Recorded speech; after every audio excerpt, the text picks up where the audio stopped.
Perfect. So you gave me the drum draft, right? Yeah. All right. All right.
Wait.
Hello, everyone. I think it's good. Good news, bad news. Good news is, you see, you have more space. The bad news is, it's only a couple of them. But I think is understand at the time, I'm appreciated. You guys show up at a time, hanging here to the last minute. This today, I'm going to go over the stuff is very dry, kind of very dry. So just bear with me. You feel like, you can't take too much, and those dry information you can leave anytime. Don't worry. And I just let me know you have a question now through this presentation.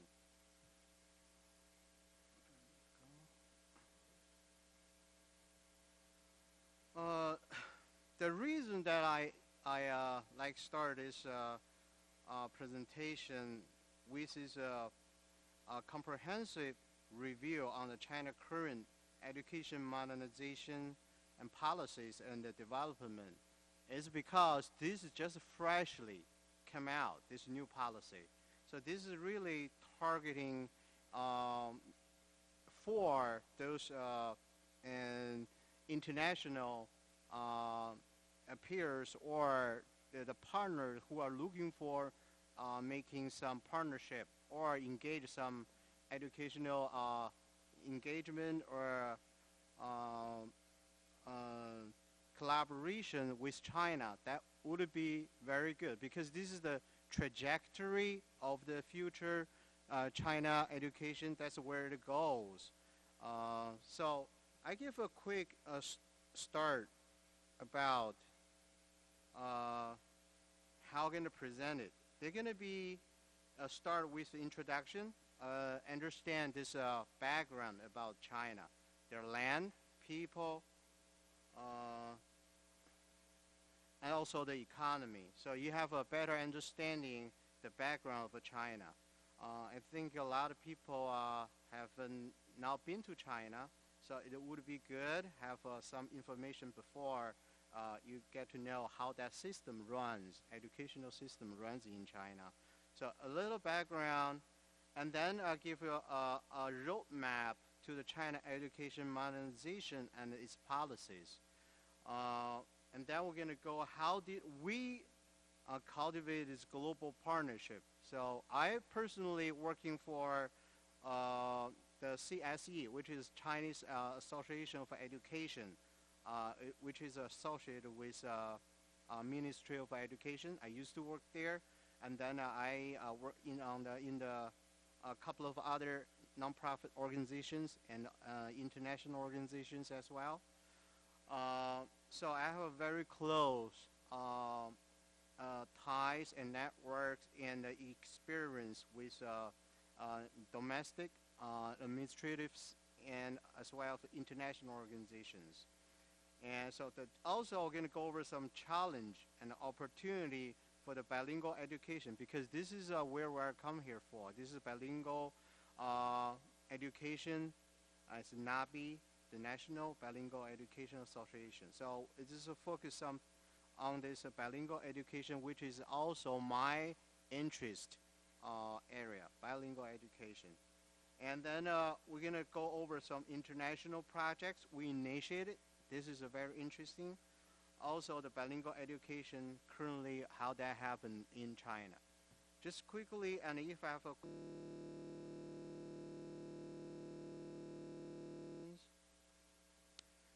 so this is a map. This is how the China look like. They have the color, and let me see here. So this is the area. The population is most of the popular and economically well-developed is the coast areas. But right now, China have developed across whole nation and have a better economy.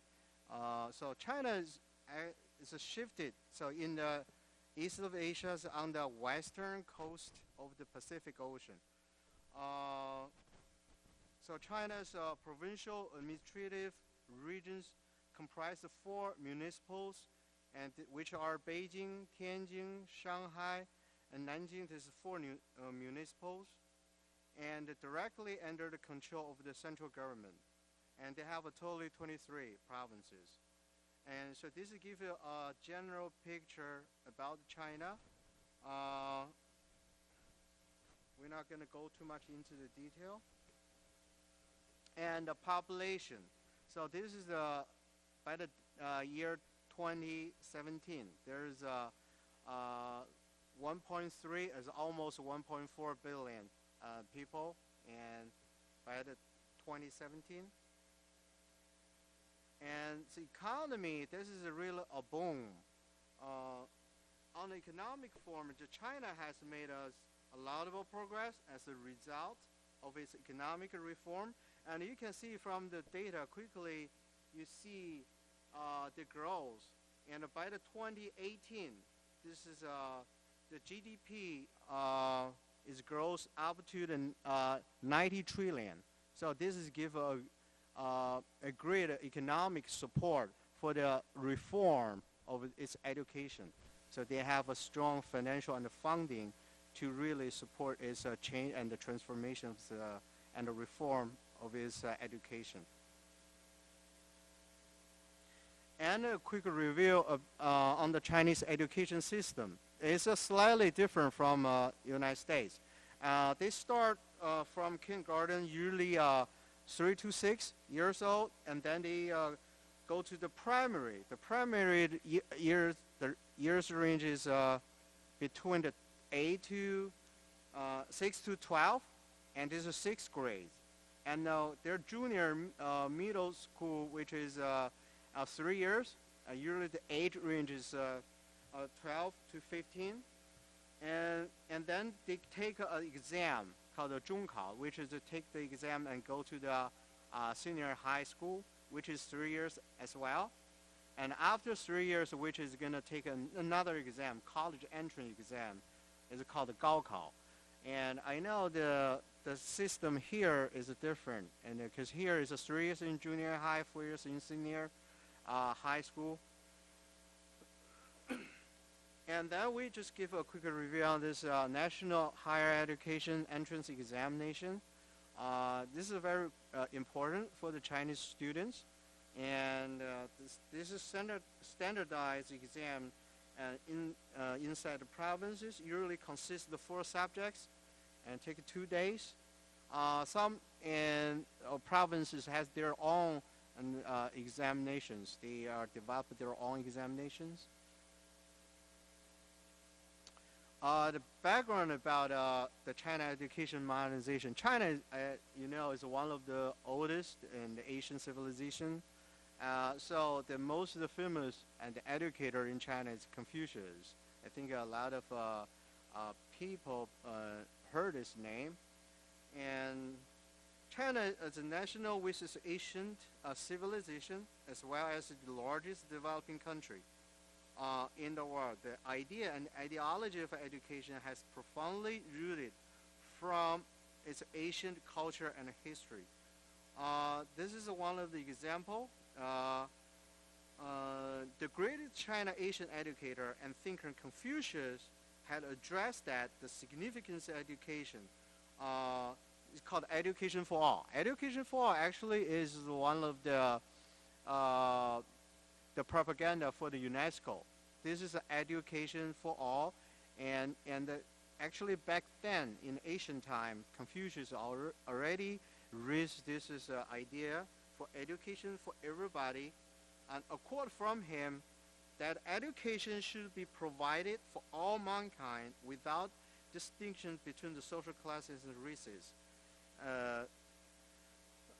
In Chinese, we say this 有教无类. That means it's for everybody to open up. So now we'll come to the concept modernization, and who is the first one raised this idea or concept modernization, which is the former Chinese chair Deng Xiaoping, and he said that this education should follow the trajectory of a modern education and face the world and face the future. He gave that idea about the modernization, but actually he didn't really define the concept.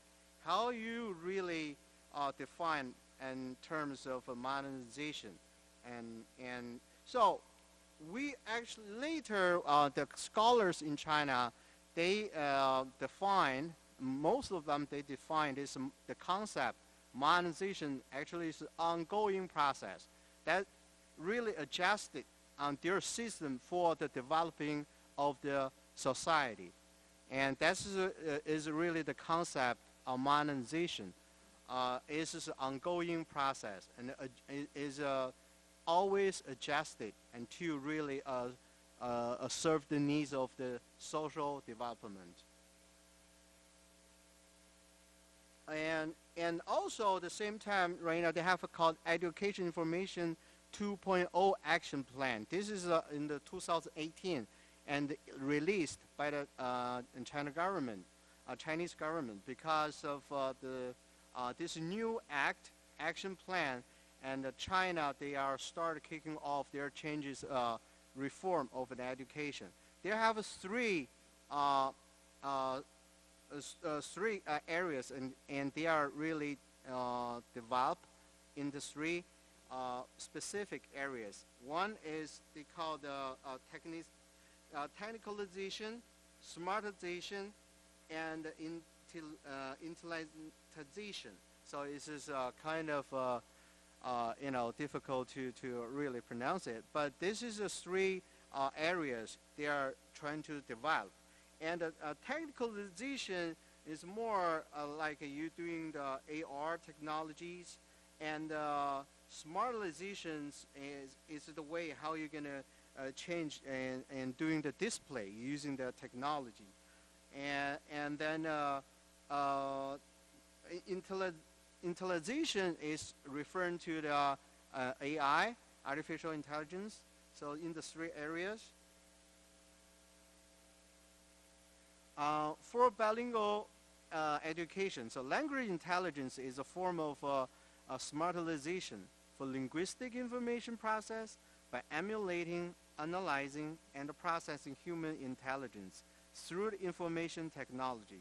So it's a core component of AI and computer-human interaction technologies, language intelligence, and greatly contributes to the language teaching, language learning, open new field for the language study research.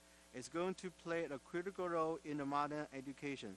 It's so true. If you're thinking in the future on the AI and play the critical role, and they really can help people learn a second language. Because right now we take so much time and effort, and also we're on a very shortage on the teachers, especially bilingual teachers.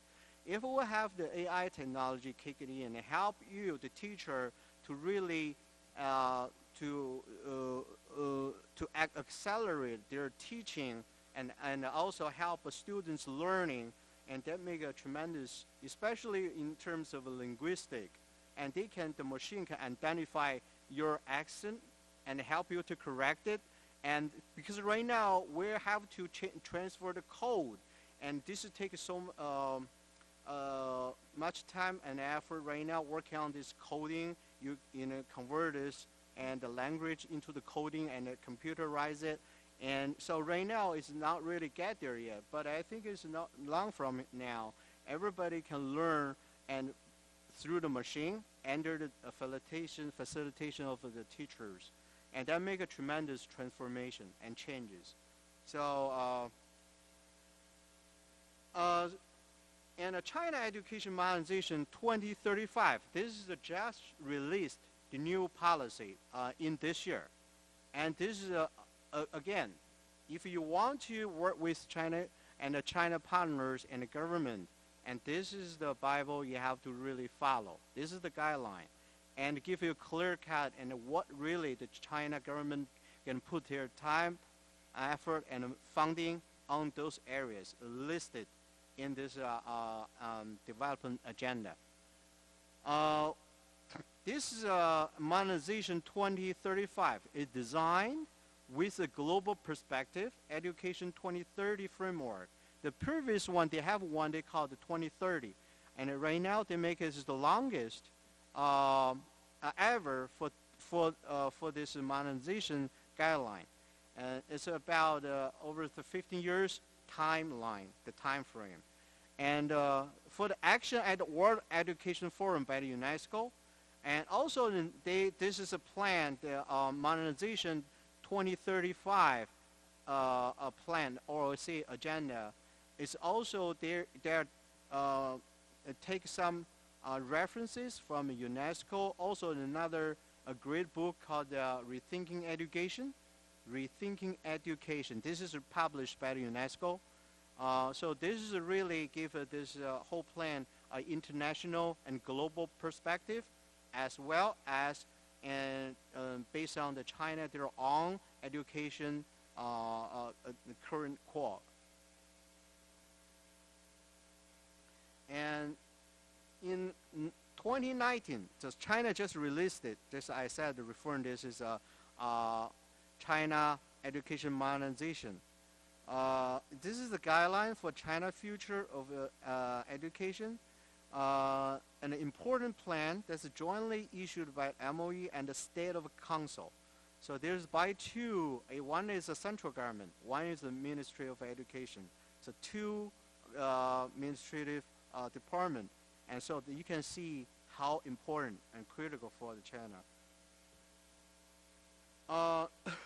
The overarching goal of the agenda is to improve the overall level in education, particularly in the aspects of popularization, the data of the student enrollment and the quality and the structure. And by the year 2035, China should reach ultimate goal of education modernization as a competitive educational nation in the world.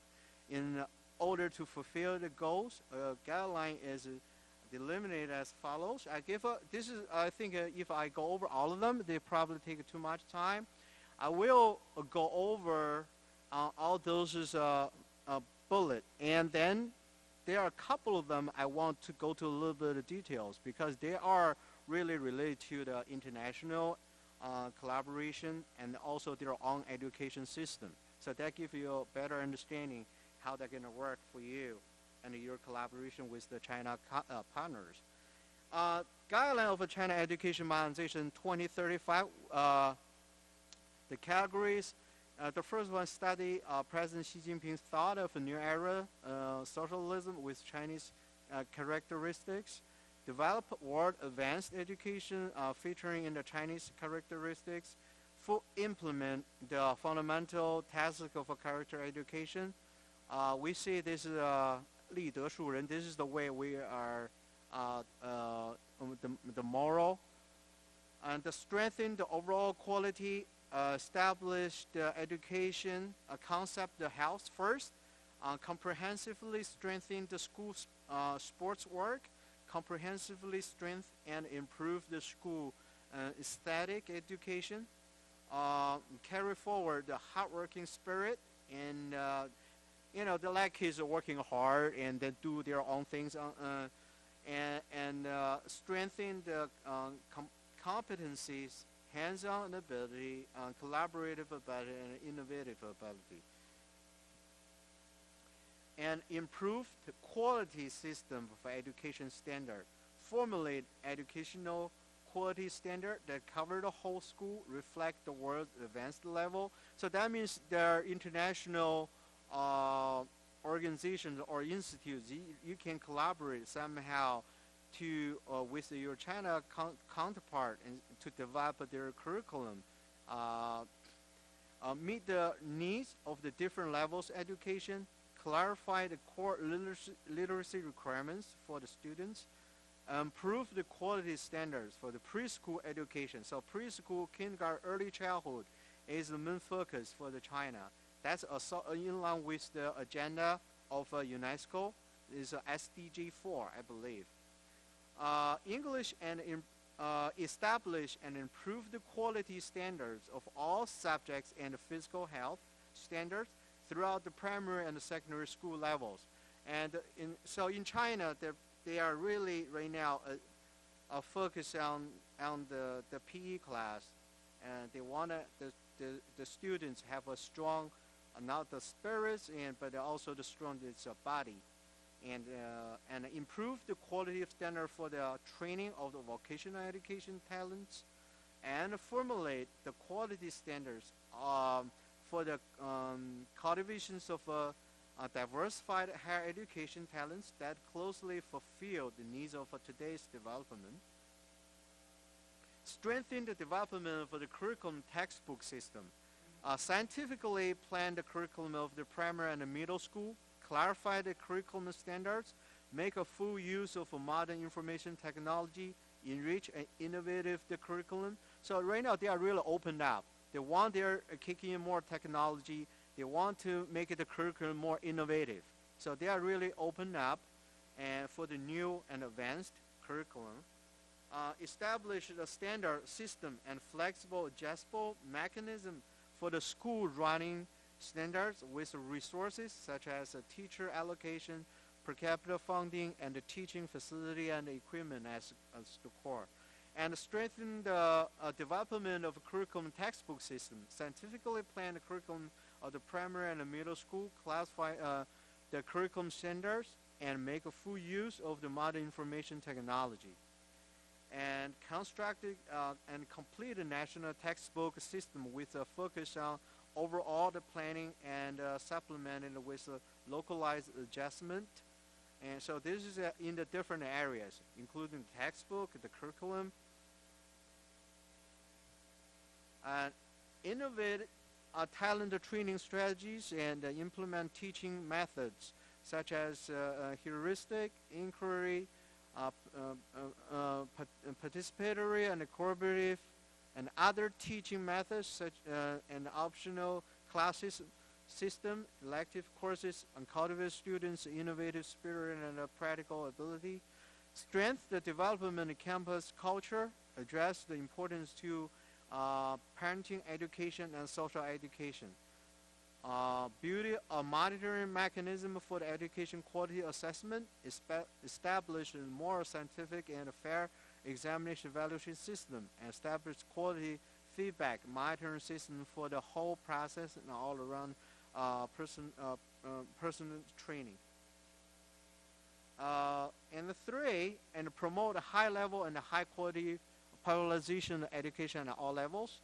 Achieve the equalization of basic public education services. So equalization is the key element of this guideline as well. And build a lifelong learning system that serves the entire population.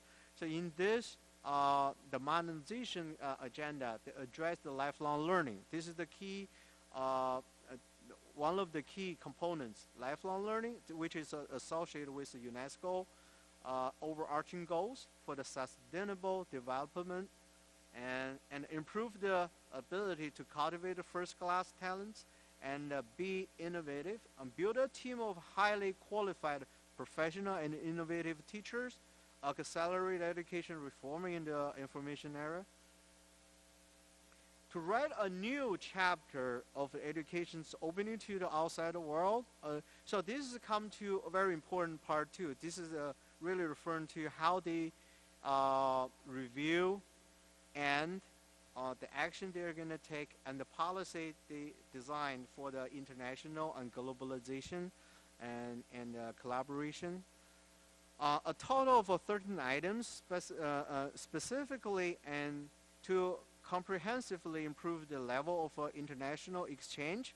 So they run to accelerate their international exchange at the level and a cooperation and promote mutual recognition of academic degree in China and other countries. They're trying to reciprocate their degrees. So if you want to study in China in the future, so you can get more options, and you may study here a couple years and you can get a degree or a credit transferred. Solidify the Belt and Road Education Initiative. So Belt and Road right now is one of the plan, the China economically development through this Belt and Road, and right now the education initiative is also focused on the Belt and Road. Strengthen the cooperation with international organizations and multilateral multilateral organizations such as UNESCO and also the NABE. This is one of the opportunity that China and NABE are going to working together. Since I been the new affiliate of NABE and represent China, so this is gives a great opportunity to work with NABE and the China government or the local institutions and or local communities. Enhance the quality of a signal of foreign corporations in running schools. So they really welcome still the international and school and open in China, and optimize the study abroad services. So they provide more easy access and the service for students study abroad. Implement the China Study Abroad program, establish and improve the quality assurance of mechanism for studying in China, and comprehensively improve the quality of the study abroad. Right now, China have a large international students studying in China. However, there are some of the school have lowered their the quality of the students entrance exams. Sometimes the quality of teaching. Right now, they are plan to hire their the level of this quality and strengthen and their international education in China, promote and the development of high-level cultural exchange mechanism between China and the foreign countries. So you can see this is one of the policy. They are really encourage this is international cultural exchange, expanding the field of humanity exchanges, enhancing the mutual understanding between Chinese and the foreign people, promote the development of a Confucius Institute and Confucius classrooms, accelerate the constructions of overseas international school with Chinese characteristics, encourage qualified vocational college to build this called the Luban. Luban is one of the carpenter in Asian China. He's very famous, and he created this called the interlock and skills. And overseas and actively participate in the global education governance and profoundly participate in the research and the formulation of international education rules, standards, and evaluation systems. Promote educational exchange and cooperation with international organizations and professional institutions. Improve the mechanisms of foreign education aid. Because China is right now, I believe is the one who provide the most fund and to the UNESCO. So they want to really even trying to strengthen and their mechanism to support international organizations with provide more funding. Also, we're talking about this is basically give a guideline how this is a 2035 agenda is about, and now we can see how the bilingual education that will be affected in a way. We're going to go over through the challenge and the opportunities. The bilingual education that would be greatly benefit from this new policies because the policy clearly indicated that the China government will continue to support their international and collaboration, and especially they want to engage the cultural exchange, and the bilingual education will play a big and critical role because that is how the bridge and to gain and to exchange the cultures. And the challenge here is for the students, bilingual students, especially the ESL students, is so different. The ESL students in the States, they're facing the different learning environment and challenge as the students in China. Why?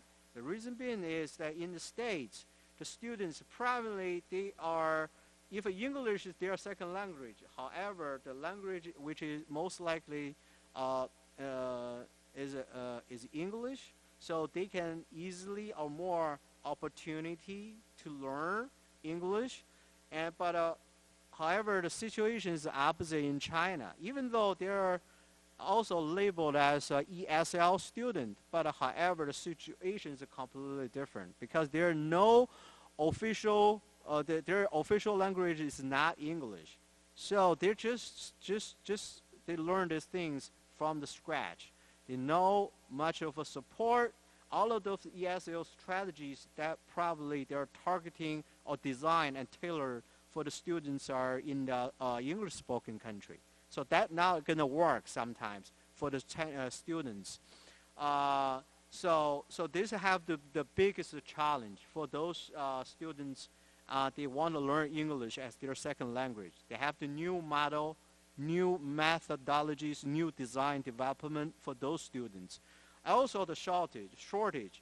And I know the bilingual teacher is a really shortage as well in the States. But in China, this is a situation even worse. Why? Because the teachers actually they are not really qualified. Some of them, and they not get well trained, and they have their problem in terms of pronunciation, and their English competence is not there.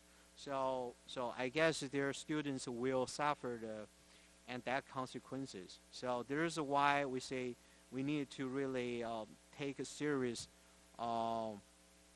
notice of the situation. Also, the high quality and education socio-economically disadvantaged groups. Again, this is a bilingual education. We want to help the students from socially disadvantaged groups also have that equal access to high quality bilingual education. In China, most of families who are affluent families, they pay their kids to learn English, and they pay the extra cash for their to the training classes. But however, a lot of families who don't have that much of money to support, and they have a lack of access opportunity to gain the quality training and the learning of English or other second languages. So this is one of the problems. How we're going to face it? How to solve the problems through either the technology or other means. And also, one of the interesting is the challenge,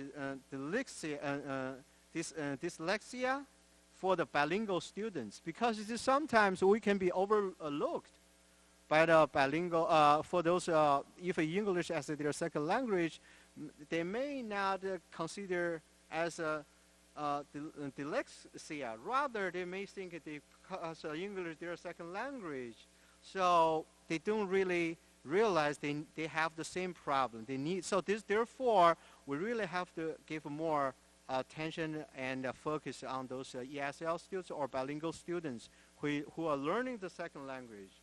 And if they have the problem, we should take a notice of that too. A quick intro. For me, I'll probably just go over this later. I used to work for the CSE, and then now I'm going to work with other international organizations. And then how did we take the opportunity in promoting the global partnership? Because I want to give a model how we are doing this, the collaboration, the partnership. And we can help you probably in a better position to make some partnership if you're planning to do so.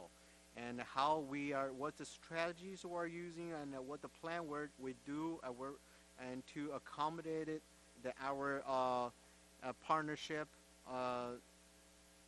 internationally and globally. So the global partnership is one of the key elements of the UNESCO Sustainable Development Agenda. The global collaboration has become the trajectory of the future education. That's why what this forum, the theme of this forum, the NABE this year is. And both U.S. and China have realized the significance of the two largest economic countries' joint effort on the education partnership. And it will benefit not only the people from two nations, but the world in a whole.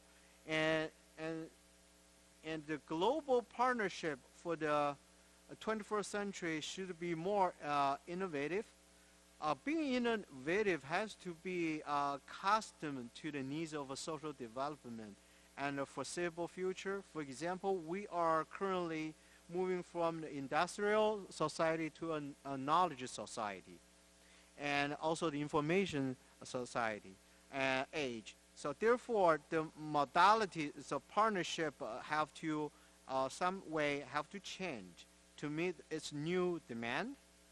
For instance, partnership in the research with implementing AR, VR, and technologies to creatively target the core of bilingual education and problem, such as sometimes we are, again, we're talking about the students maybe with their reading disabilities, use the technologies. Before I see there is similar technology used in China, like the one I saw, the map. There's one software I saw in the exhibitions. They're trying to find the reading disabilities. So those are some areas when we engage in partnership, they're going to help you. And in this current, in the new, the information age, the partnership means also differently. In 2018, so we are invited by UNESCO to participate in their first global partner forum in Paris. So we presented, and we are personally met with the Secretary General UNESCO. In 2018, we brought MOE officials to visit Palm Beach School District, and so that's why we've been invited to come to here this 48th annual conference of NABE. And so we met the McCormick Center. This is for training the director of all the kindergartens. We made a good partnership with them too. In 2018, we were invited by the ISAT. It's an International Council on Education for Teaching, which is one of the international organizations with the consolidative status. This is how, give a quick snapshot. This is Secretary General, and we present it. And there's ISAT, there's Palm Beach School, and this is one we organized, one of the summit for arts education. This is McCormick Center. How we did develop the partnership. And first foremost, we have a better knowledge. This is very important.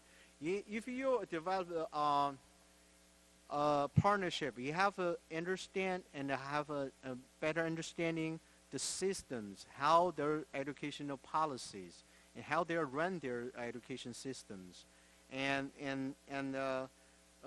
their local needs. And extensive collaboration experience with international communities give us an edge to be capable of delivering a sound result in international collaboration. Then we will reach out to both domestic and international potential partners to initiate a partnership and explore the feasible areas for the collaboration. The unique role for us is that we are not only playing the role as a matcher, we're trying to put the two parties together. Actually, we're playing the role to initiate some kind of programs, and then we get through every important step of the way. That helps both parties to easily follow through the partnership through well-guided and facilitated program. And the challenge is to build a trust. Sometimes you build a partnership, you have really first you need to build a trust with the local and government agencies, And there are many international organizations who are very interested in collaborating with Chinese government partners. However, it's often very difficult to come to a result. The reason being, as I said before, because they probably have not built that kind of trust yet. The reason is that either lack knowledge about China, the policy system engaging in this collaboration in the right way, or vice versa. Also, you need to identify the core issues that may stifle this progress of the collaboration. For example, the wrong partner, wrong procedure, and the trust or maintenance need more time, because sometimes you deal with the government. They take a longer time and procedure to proceed. Analyze the feasibility is whether or not you continue the program, your time budget, adjust the plan if necessary. And what advice you give? So first, you should have a good know-how about the potential partners' country's education system, the local administrative procedure, and the local law, and reach the right people. It's very important to reach to the right people who can help you to really to deal with local and also the communities. Don't be afraid of failure. You know, sometimes you can work. You think this is good, very ideal partners, but it turns out if not, don't give up. Continue to look into to find the right one. It may take multiple attempts to get to the right one, but eventually you're gonna get there. You have to have a local partner. It's very important. It's very connected and experienced in working with their national education department or the local community that can save your time and effort and engage the partnership.